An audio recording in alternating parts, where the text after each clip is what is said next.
Hi guys, morning. Happy Monday morning. I just wanted to jump on quickly before the day really got going for me and do a share. Something that's come to mind that I thought it would be useful to share. You know, I talked a lot about how last week in terms of the things that you need to put in, well, the things that I have found useful to put in place in terms of this schedule that I created for myself in terms of how I need to be, my behavior, my tactical side, and then the practical side. And one of those things was journaling.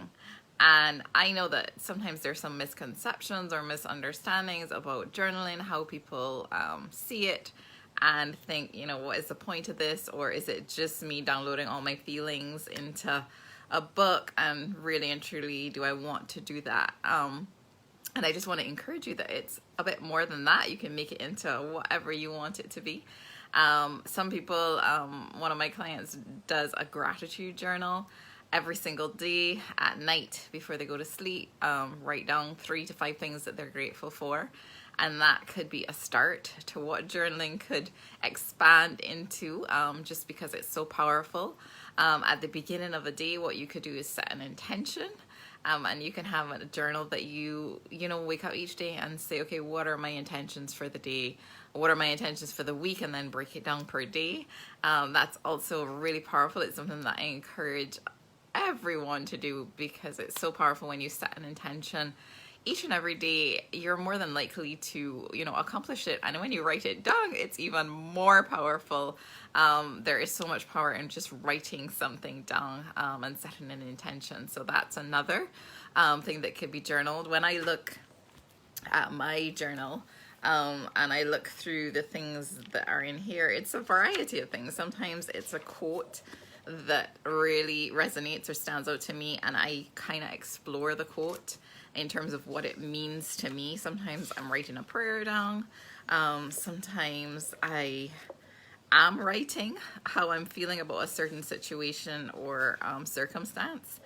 And I always like to take it a step further in that instead of just writing it down, explore the why or the what about it is important, and maybe what I would like to experience, what shifts would I like to see, what changes would I like to make. So it's one thing to jot things down, and that is powerful and useful, but you can also expand it into, digging a little deeper and asking some of those exploration questions and say, okay, why does this bother me so much? Well, how else could I look at it? How else could I look at this circumstance? And sit quietly and really sit with it. Give yourself that few minutes to really think about a response, because we're so quick to get things done. And then sometimes when we pose ourselves these questions, it's like, the first thought may be, I don't know. And then just sit with it a little longer, and you'll see some amazing things coming out. I also looked back in my journal and I saw one thing that I thought it was really useful to share with you guys as well. So on March 26th, I think this was, around when everything was changing for us here in Barbados in terms of curfew and all those circumstances that we were now being faced to change, to meet the changes. And I wrote The Art of the Pivot because a lot of people were talking about pivot. I love talking about pivot because it's like you're presented with a circumstance. If I think of netball, you're assessing everyone around you and what's the next move. You're looking for who is open, who can I throw this ball to, and you're allowed to pivot, to shift your position, to throw the ball to whoever is available and accessible at that point in time. So there's a lot that happens in those few seconds of pivoting and who do you throw the ball to, especially in a sport. And there's a lot that happens when you are faced with circumstances in life and you can think of, well, how do I pivot? And so and my handwriting is fairly terrible, but I scribbled down The Art of the Pivot and I started to create some categories and said, okay, well, what does pivoting mean to me? And what does success in a pivot look like for me? And I ended up coming up with 4 categories here. And I said, you know what, in pivoting, this is my success formula. So first of all, it's mindset. And for me, as I say, you know, this is specific to me, but you can think about how it relates to you, or if you benefit from this, then take it, roll with it. For me, mindset is the first thing. Getting your mindset before looking to take the action, you're getting the right mindset. And for me, it's the gratitude mindset, being open to receive. That's really critical. We have this tendency to panic or put a whole lot of pressure on ourselves, and that is that pressure actually closes things off, and you know, can tend to put us in a position where, in terms of, we want some things and the opposite starts to happen. So that pressure is powerful when you're able to shift that. So being open to receive, and serving. For me, it's serving. What do people need? What does success look like for people that are around me, whether it's the corporate community that I serve or individuals that I coach, all around. My goal is serving. And then visionary or forward looking. I have to see the big picture, and I like to start there and then dial it back. So that's the mindset piece. The second piece to my formula for success is action. So I have one of my best friends and I came up with this powerful phrase that CIA plus MIA is equal to success. And so CIA is consistent, intentional action, being consistent, plus massive imperfect action.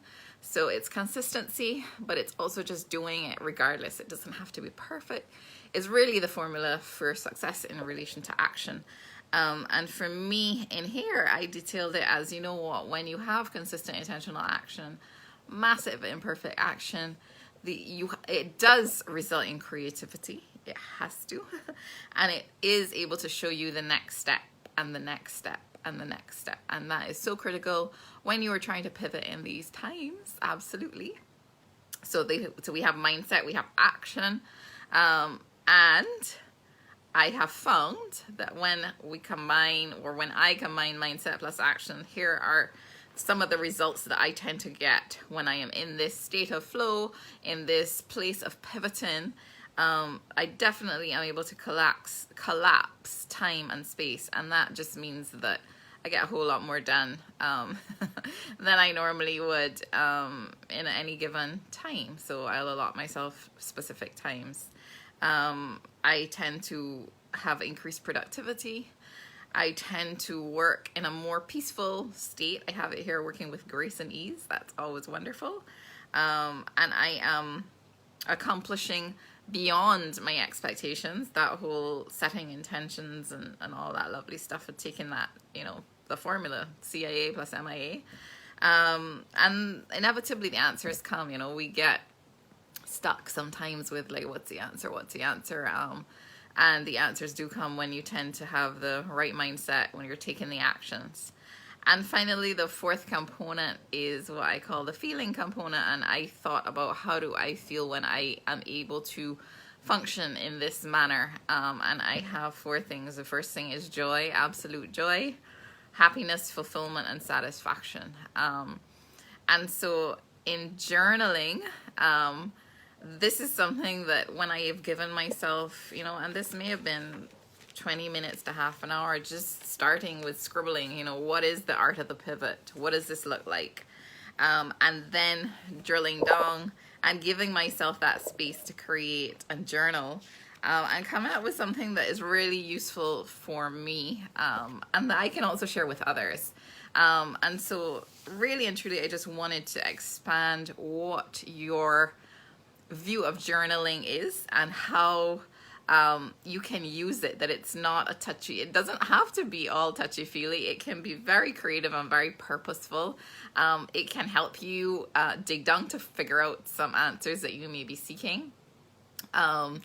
It is just a way of expressing yourself. Sometimes, as I say, there are some clients that I have that I make some suggestions for, whether it's intentional journaling, what are your intentions for the day, whether it's gratitude journaling, which is so powerful, especially at the end of a day, or you could do it at the beginning of a day as well. I love to do gratitude at the beginning of the day.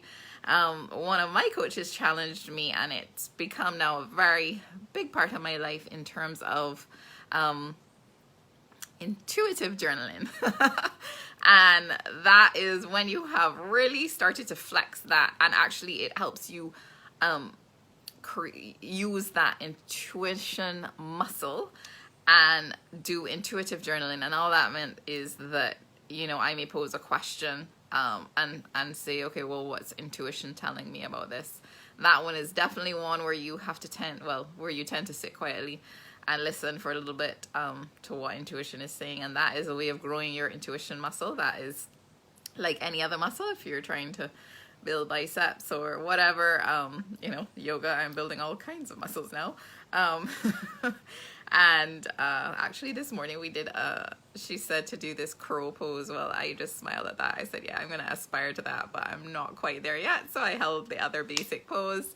But that's it. Like, that's how the power of journaling too, and however you want to do it. My journal is definitely a combination of, as I say, you know, sometimes it is putting on my thoughts, sometimes it is putting on my feelings, sometimes it is writing a prayer out, sometimes it's you know, doing something like this, the art of the pivot, and really putting my creativity into it. And so I just wanted to share that because, you know, some people avoid, you know, that's for kids, or that's for teens, or that's for women only, or, you know, I don't really fancy it, but there's so much power in it. And then I always like to date my journal, because there is, especially when you are looking forward to certain things, you know, you can look, and I would encourage you to look back, not often, but you can reflect back and see where you were, you know, at the end of a year, or at 6 months. You can kind of glance back and say, oh wow, look what I was dealing with there, and look how this got resolved. It's definitely a place, a kind of a bookmark to say, okay, this is how far I've come. And I thought, you know, sometimes I even use it for exploration. Like, you know, I was a specific topic that I really kind of interested me, and I started to write some notes about, you know, what does this mean, and dig a little further and expand it. So there's so much to journaling, and I just felt like, you know, it's a useful share. Hi guys for jumping on. It's useful, definitely, to get some more perspective on it, and you can find so many ways of utilizing it. And hopefully the one that I shared on my little success formula and what pivoting looks like in these times was useful to you as well. And if you need anything, just send me a DM. If you want me to send those details, yeah, I can send you a picture or whatever. But yeah, I think that it's just so powerful. So I hope you have a wonderful, wonderful Monday, and please set your intentions for the week, and I will check in with you again another morning this week. So see you guys soon. Thanks for jumping on, Tony and Dominique and Valerie. So great to see you guys. Dom, I'll give you a call. All right, talk to you guys soon. All right, bye.